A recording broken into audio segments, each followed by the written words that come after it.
నమస్తే, welcome to our channel. నేను ప్రియాంకారావు. ఇప్పుడు ఏపీ క్యాబినెట్ మీద చర్చ నడుస్తుంది. ఏంటి అంటే ఒక కొత్త అంశం తెర మీదకి వచ్చింది. చంద్రబాబు నాయుడు గారి క్యాబినెట్ లో మంత్రుల్లో 50% మందిని తొలగించే అవకాశాలు ఉన్నాయి అని. ఎందుకు 50% తొలగించాలి? అసలు ఏం జరుగుతుంది? మరి వీళ్ళ ప్లేస్ లో రీప్లేస్ జరుగుద్దా? అసలు ఏం ఆలోచిస్తున్నారు బాబు గారు? ఎందుకు వీళ్ళని తొలగిస్తున్నారు అనేవి చాలా క్వశ్చన్స్ రైజ్ అవుతున్నాయి. మరి దీని గురించి డిస్కస్ చేద్దాం. మనతో మాట్లాడడానికి సీనియర్ జర్నలిస్ట్ సిఎస్ రావు గారు ఉన్నారు. ఆయన అడిగి తెలుసుకుందాం. నమస్కారం సార్. అంటే చంద్రబాబు నాయుడు గారి క్యాబినెట్ లో 50% మంత్రుల్ని తొలగించే ఆలోచనలో బాబు గారు ఉన్నారు అనేది ఒక వార్త ఈరోజు చర్చనీయాంశంగా మారింది. అంటే ఇప్పుడు చాలా క్వశ్చన్స్ రేజ్ అవుతున్నాయి. ఎందుకు తొలగిస్తున్నారు? రీజన్. తర్వాత ఎవరెవరిని, వీళ్ళ ప్లేస్ లో రీప్లేస్మెంట్ ఎలా చేయబోతున్నారు, ఎవరికి అవకాశాలు ఇవ్వబోతున్నారు, అంటే కొత్త వాళ్ళకా లేదంటే సీనియర్స్ కా, ఇలాంటి క్వశ్చన్స్ అనేవి కూడా రేజ్ అవుతున్నాయి. అసలు ఫస్ట్ ఆఫ్ ఆల్ ఈ 50% తొలగింపు అనేది నిజమా కాదా? యాక్చువల్గా చంద్రబాబు నాయుడు గారు ఎప్పటికప్పుడు సర్వేలు చేయించుకుంటారు. అవును. ఈ సర్వేలను బేస్ చేసుకొని పర్ఫార్మెన్స్ ఎవరిది ఎలా ఉంది అనేది అంచనా వేసుకుంటారు. అవును. అయితే ఆయన ఎప్పుడు కూడా పూర్గా ఉన్నటువంటి వాళ్ళని మీరు పూర్గా ఉన్నారు, మీరు సరిదిద్దుకోండి, మీరు యాక్టివ్గా అండి, మీరు మీ పర్ఫార్మెన్స్ని పెంచుకోండి అని చెప్తుంటారు. ప్రతి క్యాబినెట్లో కూడా ఆయన చెప్పడం అనేది సర్వసాధారణం. సో అలాగని చెప్పేసి ఇమీడియట్గా క్యాబినెట్ని మొత్తాన్ని మార్చేసి తీసేసి అలాంటివి తీసుకోరు చంద్రబాబు నాయుడు గారు. వీళ్ళున్నంత వరకు అవకాశం ఇస్తారు, సరిదిద్దుకునేటువంటి అవకాశం. అప్పటికి కూడా సరిదిద్దుకోకపోతే డెఫినెట్గా చర్యలు తీసుకుంటారు, ఎవరైనా తీసుకుంటారు. కాకపోతే చంద్రబాబు నాయుడు గారు కొంత లేట్గా తీసుకుంటారు. సంక్రాంతి తర్వాత క్యాబినెట్ ఎక్స్పాన్షన్ ఉంటుంది, లేదంటే ప్రక్షాళన ఉంటుందని చెప్పేసి అనుకున్నారు యాక్చువల్గా. కాకపోతే కేంద్ర క్యాబినెట్లో కొంత మార్పులు అవి చేయాలనుకుంటున్నారు నరేంద్ర మోడీ గారు. అది అయిన తర్వాత చేయాలనేది కొంత పోస్ట్ పోన్ చేసుకున్నట్టు పార్టీ వర్గాల్లో వినిపిస్తుంది. అయితే ఉగాదికి అయితే ఫిక్స్. ఉగాదికి క్యాబినెట్ చంద్రబాబు నాయుడు గారితో మార్చడం అనేది ఫిక్స్. 4.2 క్యాబినెట్ అనేది మనం చూస్తాం. 4.2 అంటే చంద్రబాబు నాయుడు గారు ముఖ్యమంత్రి, 4వ ముఖ్యమంత్రి. 4వ ముఖ్యమంత్రిలో ఇప్పుడు క్యాబినెట్ 4.1 ఉంది. సో రాబోయేది 4.2 క్యాబినెట్. సో ఈ క్యాబినెట్లో ఖచ్చితంగా 50% కాకపోయినా 15 మంది మాత్రం, 15 మంది అంతే సుమారుగా 50% వేసుకోండి, 15 మంది మంత్రుల్ని మార్చేటువంటి అవకాశం ఉందని చెప్పి లేటెస్ట్గా పార్టీలో అంతర్గతంగా జరుగుతున్నటువంటి చర్చ. అంటే ఈ 2 సంవత్సరాల పాటు, దాదాపు 2 సంవత్సరాలు అవుతుంది, ఏప్రిల్కి దాదాపుగా 2 సంవత్సరాలు అవుతుంది. ఈ 2 సంవత్సరాల్లో మంత్రుల యొక్క పర్ఫార్మెన్స్ ఎవరెవరిది ఎలా ఉంది అనేది చాలా క్లియర్గా చంద్రబాబు నాయుడు గారు దాదాపు 4 సర్వేలు, ఇంటెలిజెన్స్ రిపోర్టు, వీటన్నిటిని క్రోడీకరించి పెట్టారు అనేది ఒకటి. రెండేంటంటే క్యాబినెట్లో యువరక్తాన్ని ఎక్కించాలి, కొత్త వాళ్ళకి అవకాశం ఇవ్వాలి అనేటువంటి ఉద్దేశంతో కొత్త వాళ్ళకి ఇచ్చారు. ఫస్ట్ టైం ఎమ్మెల్యేలు అయినటువంటి వాళ్ళకి కూడా ఇచ్చారు. ఇవాళ వరకు కూడా క్యాబినెట్లో ఆయా శాఖల మీద పట్టు సాధించలేనటువంటి పరిస్థితి కొంతమంది మంత్రుల్లో ఉంది. మరొక ఆశ్చర్యకరమైన విషయం ఏంటంటే అక్కడ ఉండేటువంటి పిఆర్ఓలు క్యాబినెట్ ఆ మంత్రిత్వ శాఖల్ని లీడ్ చేస్తున్నారు. అంటే మంత్రులకు కూడా సంబంధం లేకుండా కొంతమంది ఒకళ్ళిద్దరు ఆల్రెడీ చర్యలు కూడా తీసుకున్నారు. కానీ 15 మంది మంత్రుల దగ్గర ఉండేటువంటి వాళ్ళు ఇవాళకి కూడా మంత్రులకు తెలియకుండా సమాంతరమైనటువంటి వ్యవస్థను నడుపుతున్నారు కొంతమంది పిఆర్ఓలు అనేది ఒకటి. విచిత్రమైన పరిణామం ఏంటంటే మంత్రులకు తెలియకుండా బిల్లులు పాస్ అవుతున్నాయి, మంత్రులకు తెలియకుండా కొన్ని వర్క్స్ నడుస్తున్నాయి, వర్క్స్ శాంక్షన్ చేస్తున్నారు. ఇవన్నీ కౌంట్ అవుతున్నాయి. సర్వేల రూపంలో చంద్రబాబు నాయుడు గారు అబ్జర్వ్ చేస్తున్నారు. అబ్జర్వ్ చేసి ఒకనొక మూమెంట్లో వీళ్ళ వల్ల కావట్లేదని చెప్పేసి వాళ్ళకి సమాంతరంగా అధికారులని ఒక త్రిసభ్య కమిటీ లాగా అధికారులను ఏర్పాటు చేసి ప్రతి జిల్లాలో వాళ్ళ చేత అభివృద్ధి పనులు చేయించాలి, ప్రజలకు ఏం కావాలనో అవి చేయించాలి అనేటువంటి ఆలోచన కూడా చేశారు. ఇంకా ఇంప్లిమెంటేషన్కి రాలేదు కానీ చేశారు.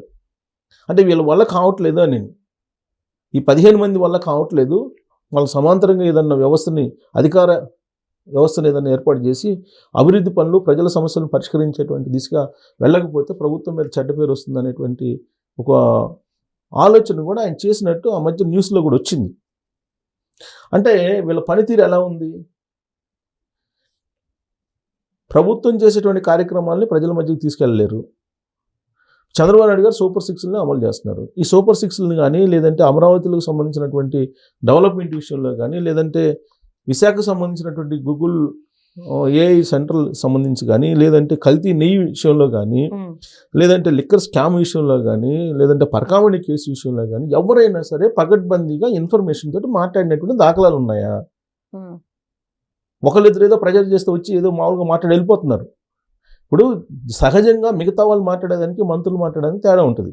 పక్కా ఆధారాలు తీసుకొని మంత్రులు వచ్చి ప్రెస్ మీట్ పెట్టి మాట్లాడితే దాని శానిటీ వేరే ఉంటుంది. అవును. కానీ ఎవరు మాట్లాడుతున్నారు? ఇవాళ 11 మంది కూడా హాజరు కానిటువంటి పార్టీ వైఎస్ఆర్ కాంగ్రెస్ పార్టీ. అసెంబ్లీకి హాజరు కావట్లా. 11 మంది ఎమ్మెల్యేలతోటి నేను అధికారంలోకి వస్తే మీరు 2 నెలలు నేను జైలు పెడతానంటే పీపీపీ మోడల్లో ఉండే మెడికల్ కాలేజీలకి టెండర్లు కూడా వేయడానికి ముందుకు రానటువంటి పరిస్థితి ఏర్పడింది అని అంటే మరి ప్రభుత్వం బలంగా ఉన్నట్ట, ప్రతిపక్షం బలంగా ఉన్నట్టు, ప్రతిపక్ష హోదా లేనటువంటి పార్టీ బలంగా ఉన్నట్ట? ఇక్కడే కదా తెలిసిపోతుంది కదా మంత్రివర్గంలో ఉండేటువంటి స్ట్రెంత్ ఏంటి అనేది, మంత్రివర్గంలో ఉండే మంత్రుల స్ట్రెంత్ ఏంటి అనేది.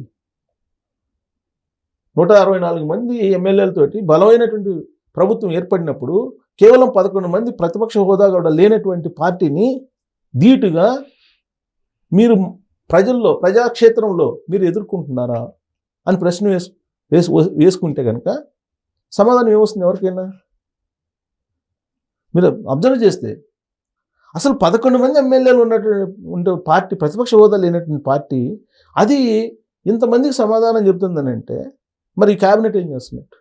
అందుకే ఇవన్నీ అబ్జర్వ్ చేసిన తర్వాత చంద్రబాబు నాయుడు గారు ఇలా కాదు, సింగిల్ టైం ఎమ్మెల్యేగా అయినటువంటి వాళ్ళని క్యాబినెట్లో కనుక స్థానం కల్పిస్తే వాళ్ళకి అవగాహన ఉండదు. అసలు గతంలో మంత్రివర్గంలో ఒక స్థానం, మంత్రివర్గంని అసలు ఎలా ఉంటుందో కూడా తెలియనటువంటి వాళ్ళని కూడా తీసుకున్నాం. ఒకనొక మూమెంట్ చంద్రబాబు నాయుడు గారు అన్నారు, అసలు కొంతమందికి టికెట్లు అనవసరంగా ఇచ్చాను నేను, పొరపాటు అయిందని కూడా అన్నారు. అంటే మంత్రుల గురించి కాదు, మామూలుగా. సో కాబట్టి ఇప్పుడు ఏం చేయాలి చంద్రబాబు నాయుడు గారు? ఎలక్షన్కి సంబంధించిన టీంని ఏర్పాటు చేసుకోవాలి. ఎందుకు?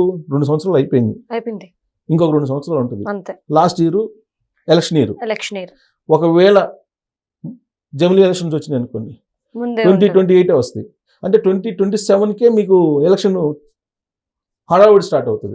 అంటే ఇంకా ఇప్పుడు ఇది 2026, ఇంకా మ్యాక్సిమం 2 years మ్యాక్సిమం. అది కూడా ఇది జమిలీ ఎలక్షన్ వస్తే ఇంకా 1.5 సంవత్సరమే. మరి ఎలక్షన్ టీంని తయారు చేసుకోవాలి కదా, ఎన్నికల టీం తయారు చేసుకోవాలి కదా చంద్రబాబు నాయుడు గారు నెక్స్ట్ ఎలక్షన్కి. కాబట్టి ఈ టీంతో వెళ్ళగలరా? సో వెళ్ళలేము అనేటువంటి ఉద్దేశంతో ఆయన 15 మంది మంత్రులు తీసేసడానికి సిద్ధంగా ఉన్నారు అనేది నాకు పార్టీలో కీలకమైనటువంటి ఒకళ్ళిద్దరు చెప్పినటువంటి మాట. ఆ ఇద్దరు ఎవరు ఏంటి అనేది నేను బయట పెట్టడం ధర్మం కాదు, అడగడం కూడా ధర్మం కాదు ఎవరికి. కాబట్టి ఈ 15 మందిని తీసేసి సీనియర్స్ ఎవరైతే ఉన్నారో వాళ్ళని తీసుకొని క్యాబినెట్లో రాబోయేటువంటి ఎన్నికల టీంకి రెడీ చేస్తున్నారు. సీనియర్స్ ఎప్పుడు కూడా వాళ్ళకి అవగాహన ఉంటుంది. సీనియర్స్ని చూస్తే మీకు ఐఏఎస్లు కూడా మాట వింటారు. ఇవాళ పరిస్థితి ఏంటి? ఐఏఎస్లు మాట విన్నటువంటి పరిస్థితి. మంత్రుల మాట ఐఏఎస్లు వింటున్నారా? క్వశ్చన్ చేసుకుంటే వింటారు. ఎందుకంటే వీళ్ళకి అవగాహన లేదు. వీళ్ళకి అవగాహన ఉంటే ఖచ్చితంగా వింటారు. అవగాహన లేనటువంటి మంత్రులతో పెట్టుకొని క్యాబినెట్లోని ఏం చేస్తారు? సో అందుకే 15 మంది మంత్రులను తీసేయబోతున్నారు అనేది క్లియర్ కట్గా ఈ పాటికి సర్వేలు కూడా చేయించుకొని రెడీగా పెట్టుకున్నారు అనేది తెలుస్తుంది. అయితే ఆ ప్లేస్లో మీకు సీనియర్స్ అంటే ఎవరెవరు? ఇప్పుడు బాగా పట్టున్నటువంటి వాళ్ళు అయ్యన్న పాత్రుడు గారు స్పీకర్గా ఉన్నారు. ఆల్రెడీ నిమ్మల రామారెడ్డి గారు ఉన్నారు, వాళ్ళని కంటిన్యూ చేస్తారు ఆయన్ని. సో ఇప్పుడు అయ్యన్న పాత్రుడు గారు కానీ, కళా వెంకటరావు గారు కానీ, తర్వాత బుచ్చయ్య చౌదరి గారు కానీ, ఇలాంటి వాళ్ళు సీనియర్స్ ఉన్నారు. వాళ్ళకి పార్టీ మీద అవగాహన ఉంది, సమాజం మీద అవగాహన ఉంది, తర్వాత డిపార్ట్మెంట్స్ మీద అవగాహన ఉంది, అసలు ఎలా చేయాలి పనులు అనేది అవగాహన ఉంది. వాళ్ళని చూస్తే మీకు ఎగ్జిక్యూటివ్ ఐఏఎస్లకి గౌరవం ఉంటుంది. వీళ్ళని చూస్తే అసలు గౌరవం కాదు కదా, వీళ్ళకేం తెలియదు అనే ఉద్దేశంలో వాళ్ళు ఉన్నారు. అసలు వాళ్ళ పిఆర్ వాళ్ళే లెక్క పెట్టినటువంటి పరిస్థితి. మరి ఈ 15 మంది మంత్రులు మరి పరిస్థితి ఏంటి? వీళ్ళ వల్ల ప్రభుత్వానికి రేపు ప్రజల్లో అసంతృప్తి ఉంటే అందుకే చంద్రబాబు నాయుడు గారు సీనియర్స్కి మళ్ళీ స్థానం ఇవ్వబోతున్నారు.